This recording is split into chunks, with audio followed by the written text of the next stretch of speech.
A gente fala agora de saúde, o Agosto Branco, que é uma campanha de conscientização e prevenção do câncer de pulmão.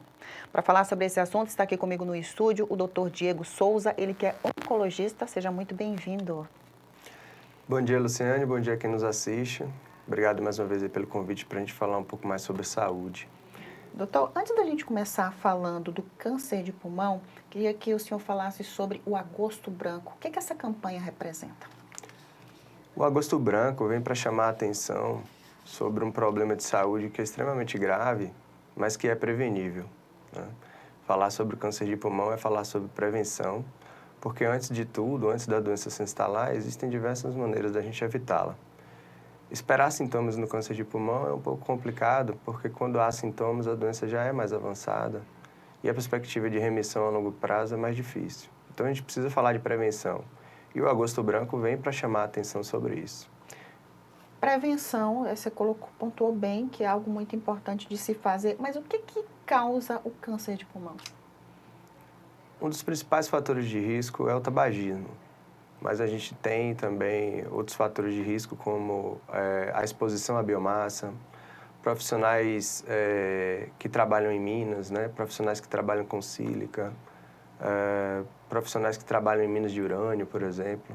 Então, existem diversas situações em que a gente pode estar exposto. No interior, né, no interior do país, no interior da Bahia, principalmente, a exposição à queima de biomassa, então funcionários de carvoarias, pessoas que têm fogão a lenha dentro de casa, né, em ambiente fechado, utilizam fogão a lenha por muito tempo, isso também entra como fator de risco. Mas o principal no mundo, de fato, é o tabagismo, e é um dos principais focos assim, da prevenção, é evitar mesmo todas as formas de tabagismo, né? Não só o cigarro industrializado, mas o cachimbo, o rapé, o fumo mascado, todas essas formas e outras formas de tabagismo, elas são fatores de risco, um dos fatores de risco mais importantes para o câncer de pulmão.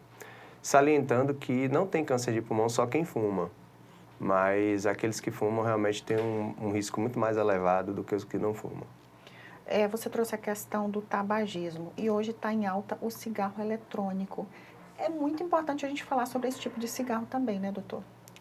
Exato. O cigarro eletrônico ele já tem uma correlação importante com doença pulmonar, né, uma doença inflamatória pulmonar já identificada como associada ao vapor, né, que é o cigarro eletrônico, isso é conhecido como VILI. A gente sabe que os pacientes que têm doença inflamatória pulmonar, de qualquer etiologia que seja, esses pacientes eles têm um risco aumentado para o câncer de pulmão. O que a gente não observa hoje é porque não houve tempo ainda realmente para que essas pessoas que já têm essa doença do vapor possam ter desenvolvido o câncer de pulmão. Então, isso mais a longo prazo vai ser observado com grande certeza, porque a gente sabe que as alterações que o vapor causa no pulmão são alterações inflamatórias e essas alterações são fatores de risco para câncer de pulmão no futuro. Queria que falasse de tratamento, né? Uma doença, como o senhor bem colocou, silenciosa, mas quando ela chega, já chega avassaladora, né? Como é que funciona esse tratamento? O tratamento ele pode ser realizado a depender do estadiamento da doença. A cirurgia nas doenças mais precoces, né? Quimio-radioterapia nas doenças mais avançadas, localmente avançadas, e aqueles pacientes com doença metastática, imunoterapia, a depender do subtipo da doença, e quimioterapia também, a depender do subtipo da doença. Isso vai partir muito da avaliação inicial. O câncer de pulmão nos últimos 10 anos foi o câncer que teve um maior aumento de sobrevida relacionado aos tipos de tratamentos que são impostos atualmente. Considerando o seu perfil molecular, isso é visto nos novos exames que fazem teste genético e testam alguns cânceres de pulmão para identificar se existe uma mutação direcionadora de tratamento ou não.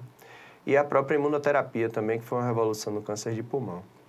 Mas, para falar de tratamento, a gente precisa salientar também que a prevenção é importante para que o tratamento seja o menor possível, o menos invasivo possível e que traga uma taxa de cura maior. E aí a gente fala sobre como fazer a prevenção em pacientes que estão sob alto risco.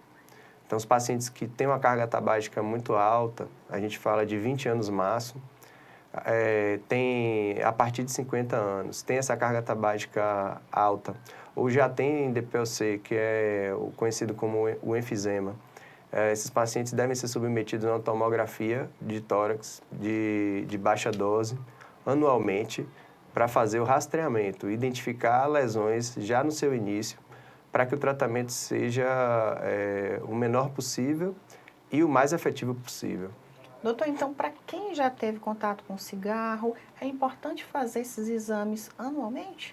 Exato. Todo paciente que é tabagista, fumante, deve procurar um médico, né? Pode ser um médico clínico, um oncologista ou até mesmo um pneumologista, que seria o mais recomendado, para fazer a sua avaliação e entender se é necessário já iniciar o rastreamento, né, ou não, ou se já tem alguma doença de base relacionada ao tabagismo e que isso suscite a necessidade de ficar acompanhando, né, para o risco de câncer de pulmão. E, obviamente, aqueles pacientes que têm história familiar também devem estar bem atentos a isso também. O tratamento desse tipo de câncer é feito aqui em Barreiras? O tratamento do câncer de pulmão, ele é feito em partes, em Barreiras, sim. A gente tem cirurgião oncológico, a gente tem quimioterapia. A gente sabe que o aparelho da radioterapia já está sendo instalado no HO, isso vai aumentar o escopo, né, de tratamento para os pacientes de câncer de pulmão. Então, em parte, sim, a gente consegue fazer tratamento aqui. Uma outra parte que não consegue, a gente ainda precisa encaminhá-la. Só para a gente finalizar, doutor, eu queria que o senhor deixasse uma mensagem nesse dia de hoje para as pessoas que estão acompanhando e nesse mês de agosto, né, que é o agosto branco. Falando de prevenção, que é o que a gente sempre fala, e a gente tem que evitar realmente a doença, porque a doença traz traz comorbidade, traz morbidade, né, para os pacientes. A gente tem que entrar na campanha realmente do não tabagismo, né, desestimular totalmente o uso do vapor, né, porque é dessa forma que a gente vai tentar prevenir a maioria dos tumores de pulmão, dos cânceres de pulmão. Aquelas pessoas que têm história familiar ou têm uma mutação genética que precisa de acompanhamento, elas também devem fazer acompanhamento médico para que a gente possa evitar, né, que o câncer de pulmão surja e, se ele surgir, a gente trate ele de forma mais precoce possível. Queria muito agradecer sua participação. Muito obrigada. Eu que agradeço.